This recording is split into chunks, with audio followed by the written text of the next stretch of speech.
बिस्मिल्लाहिर्रहमानिर्रहीम। अस्सलाम वालेकुम। हज़रत अबू हुरैरा कहते हैं कि एक देहाती रसूल अकरम सल्लल्लाहु अलैहि वसल्लम की खिदमत में हाजिर हुआ और अर्ज़ किया कि मेरी बीवी ने एक ऐसे बच्चे को जन्म दिया है जिसका रंग काला है, और उस वजह से कि वो मेरा हम रंग नहीं है मैंने उसका इनकार कर दिया है, यानी ये कह दिया है कि ये बच्चा मेरा नहीं है। रसूल अकरम सल्लल्लाहु अलैहि वसल्लम ने ये सुनकर फरमाया, क्या तुम्हारे पास कुछ ऊँट हैं? उसने अर्ज़ किया कि हाँ, इनमें खाकस्तरी रंग के भी हैं। आप सल्लल्लाहु अलैहि वसल्लम ने फरमाया, क्या तुम्हारा ख्याल क्या है कि ये खाकिस्तरी रंग के ऊँट कहाँ से आ गए, यानी इनमें खाकिस्तरी रंग कहाँ से आया, जबकि उनके माँ बाप खाकिस्तरी रंग के नहीं हैं। उसने अर्ज़ किया कि कोई रग होगी जिसने इन्हें खींच लिया, यानी उनमें असल में कोई खाकिस्तरी का होगा जिसके मुशाहबा ये हो गए हैं।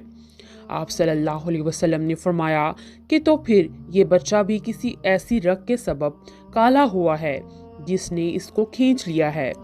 इस तरह हज़रत सल्लल्लाहु अलैहि वसल्लम ने उस देहाती को उस बच्चा का इनकार करने की इजाज़त नहीं दी। हज़रत इब्ने अब्बास कहते हैं कि एक दिन नबी करीम सल्लल्लाहु अलैहि वसल्लम की खिदमत में एक शख्स ने हाजिर होकर अर्ज़ किया कि मेरी बीवी किसी छूने वाले हाथ को झटकती नहीं, यानी जो भी शख्स उससे बदकारी का इरादा करता है उसको वो इनकार नहीं करती। नबी करीम सल्लल्लाहु अलैहि वसल्लम ने फरमाया, उसे तलाक दे दो। उसने अर्ज़ किया, ये मुमकिन नहीं, क्योंकि मैं उसे बहुत मोहब्बत करता हूँ। आप सल्लल्लाहु अलैहि वसल्लम ने फरमाया, फिर उसकी निगहबानी करो ताकि वह बदकारी में मुब्तला ना हो सके। हदीस इस बात पर दिलालत करती है कि बदकार बीवी को तलाक दे देना अव्वल है, क्योंकि हज़रत सल्लल्लाहु अलैहि वसल्लम ने तलाक देने का हुक्म पहले दिया और निगहबानी करने का हुक्म बाद में दिया। हाँ, अगर किसी वजह से तलाक देना आसान ना हो, मसलन उससे इतनी ज़्यादा मोहब्बत हो कि उसको अपने से जुदा करना नामुमकिन हो, या उसके बतन से कोई बच्चा हो जो माँ की जुदाई को बर्दाश्त ना कर सकता हो, और या उस बीवी का अपने ऊपर कोई ऐसा कर्ज़ो मुतालबा मसलन मेहर वाजिब हो कि जिसको अदा करने पर कादिर ना हो, तो ऐसी सूरतों में जायज़ है कि उसको तलाक ना दे, लेकिन ये शर्त है कि उसको बदकारी से रोके, और अगर वो उसको बदकारी से ना रोक सका तो फिर तलाक ना देने की सूरत में गुनाहगार होगा। हज़रत आयशा सदीक़ा रज़ी अल्लाह अन्हा कहती हैं कि अतिया बिन अबी वकास ने अपने भाई साद बिन अबी वकास को वसीयत की कि ज़िमा की लोंडी का लड़का मेरे नुतफ़ा से है, तुम उसको ले लेना। चुनाचे फ़तह मक्का के साल साद ने उस लड़के को ले लिया और कहा कि ये मेरा भतीजा है, जबकि इब्ने ज़िमा ने कहा कि ये मेरा भाई है। फिर वो दोनों अपना मामला रसूल करीम सल्लल्लाहु अलैहि वसल्लम के पास ले गए, और अब्द बिन ज़िमा रज़ी अल्लाह अन्हु ने कहा, ये मेरा भाई है। अल्लाह के रसूल, ये मेरे बाप की लोंडी से उसी के बिस्तर पर पैदा हुआ है।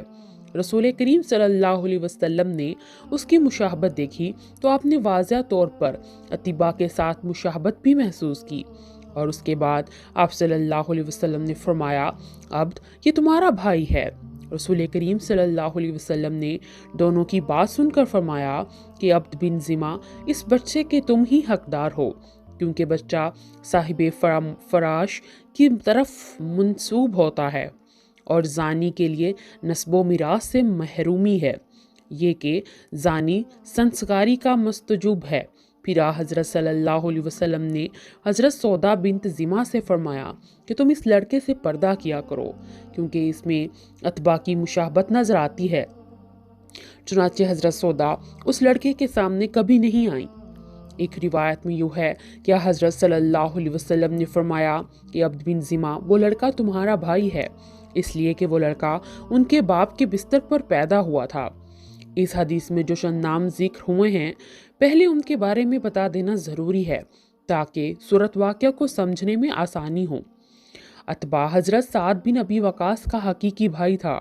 हज़रत साद को तो अल्लाह ताला ने इस्लाम की दौलत से बहरावर किया और वो एक जलीलुल कदर सहाबी हुए, मगर अतिबा कुफर के अंधेरे से ना निकल सका, यहाँ तक कि कुफर की हालत में मर गया, और यही वो बदबख्त था جس نے غزوہ احد کے موقع پر رحمت دو عالم صلی اللہ علیہ وسلم کے دندان مبارک شہید کیے تھے۔ زما حضرت سودا کے باپ تھے اور عبد ان زما کے بیٹے یعنی حضرت سودا کے حقیقی بھائی تھے۔ حضرت سودا نبی کریم صلی اللہ علیہ وسلم کی زوجہ محترمہ تھیں۔ اب حدیث کی طرف آئیے کہ عتیبہ نے زما کی لونڈی سے زنا کیا، جس کے نتیجے میں لڑکا پیدا ہوا۔ چونکہ زمانہ جہالت میں یہ دستور تھا کہ زانی کے دعویٰ پر والد الزنا حرامی بچے کا نسب اسی زانی سے ثابت ہوتا تھا، اس لیے عتبہ نے اس قدیم دستور کے مطابق اس لڑکے کے بارے میں دعویٰ کیا کہ یہ میرا ہے، اور اپنے بھائی حضرت سعد کو وصیت کی کہ تم اس لڑکے کو اپنی تحویل میں لے لینا اور اس کی پرورش کرنا۔ چنانچہ حضرت سعد نے فتح مکہ کے سال اپنے بھائی کی وصیت کے مطابق اس لڑکے کو اپنی تحویل میں لے لیا اور یہ اعلان کیا کہ یہ میرا بھتیجا ہے۔ ادھر زما کے بیٹے عبد نے یہ دعویٰ کیا کہ یہ میرا بھائی ہے، کیونکہ اس کو میرے باپ نے اپنی لونڈی سے جنوایا ہے۔ غرض یہ کہ ان دونوں کے درمیان ایک تنازع کی صورت ہو گئی، تو وہ دونوں اس معاملے کو حضرت صلی اللہ علیہ وسلم کی خدمت میں لے کر آئے۔ حضرت صلی اللہ علیہ وسلم نے عبد بن زما سے فرمایا، کیا یہ تمہارا بھائی ہے؟ کیونکہ بچہ صاحب فروش سے ہی ثابت ہوتا ہے اور زانی اس سے محروم رہتا ہے۔ ام المومنین حضرت سودا کو حضرت صلی اللہ علیہ وسلم کے اس حکم کا کہ تم اس لڑکے سے پردہ کیا کرو کا مطلب یہ تھا کہ اگرچہ یہ لڑکا شرعی حکم کے مطابق تمہارا بھائی ہوا، کیونکہ اس کا نسب تمہارے باپ زما سے ثابت ہو گیا ہے، اور یہ بھی اپنی جگہ پر صحیح ہے کہ شرعی معاملات میں مشابہت اور کافیہ قرائن کا اعتبار نہیں، لیکن وہ لڑکا چونکہ عتبہ کے مشابہ ہے اور عتبہ کے دعویٰ کی وجہ سے اس کا عتبہ کے نطفہ سے ہونا ایک حد تک حقیقت کے مطابق بھی ہے، اسی لیے احتیاط و ورع کا تقاضا یہی ہے کہ تم اس کے سامنے نہ آؤ۔ ناظرین کرام، یہ بھی جانیے کہ اپنے بچے کا انکار کرنے والا خدا تعالیٰ کے دیدار سے محروم رہے گا۔ حضرت ابو ہریرہ سے روایت ہے کہ انہوں نے لعان کی آیت نازل ہونے کے موقع پر رسول کریم صلی اللہ علیہ وسلم کو یہ فرماتے ہوئے سنا کہ جو عورت کسی کو اس قوم میں داخل کرے جس سے وہ نہیں ہے، یعنی کسی عورت نے بدکاری کرائی اور پھر اس بدکاری کے نتیجے میں بچے کو جنم دیا اور اس بچے کو اپنے خاوند کی طرف منسوب کر دیا، تو وہ خدا کے نزدیک کسی درجہ میں نہیں ہے، اور اللہ تعالیٰ اس کو اپنے مقرب اور نیک بندوں کے ساتھ ہرگز اپنی جنت میں داخل نہیں کرے گا۔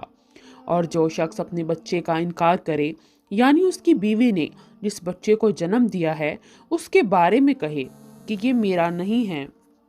حالانکہ وہ اس کی طرح دکھتا ہے، یعنی وہ جانتا ہے کہ یہ بچہ میرا ہی ہے، تو اس کو خدا کا دیدار نصیب نہیں ہوگا، اور اللہ تعالیٰ اس کو تمام اگلے پچھلے لوگوں میں رسوا کرے گا، یعنی جب میدان حشر میں تمام اگلی پچھلی مخلوق جمع ہوگی تو ان کے درمیان اس کو ذلیل و رسوا کرے گا۔ حدیث کا حاصل یہ ہے کہ نہ تو عورت کو چاہیے کہ وہ بدکاری کرائے اور اپنے حرامی بچے کو اپنے خاوند کی طرف منسوب کرے، اور نہ خاوند کی طرف منسوب کرے، اور نہ مرد کو چاہیے کہ وہ دیدہ دانستہ اپنے بچے کا انکار کرے اور اپنی بیوی پر زنا کی تہمت لگائے۔ اللہ اکبر۔